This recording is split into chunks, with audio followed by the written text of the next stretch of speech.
Hi guys, for today's video, magluluto tayong tinolang manok. So yung ingredients, ginger, garlic, repolyo, sayote, at manok or chicken. Ito na yung mga sangkap na lulutunan. Una, magigisa tayo ng bawang. Yan, igisa-gisa lang po natin. And then, lagyan na po natin ng luya. O yun, next, luya po naman, ng luya.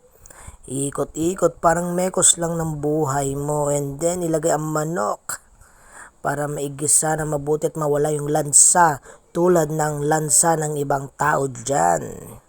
Mekos-mekos lamang. And then, lalagyan na po natin ng bagoong para sa panlasang Pilipino.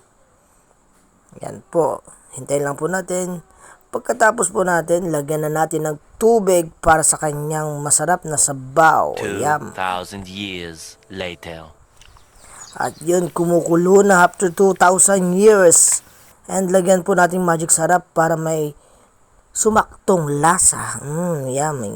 Ayun, kumukulo na sobra at lagay na po natin ang mga sayote. Sayoteng pampadami ng pagkain. And then repolyo, ilagay na rin natin.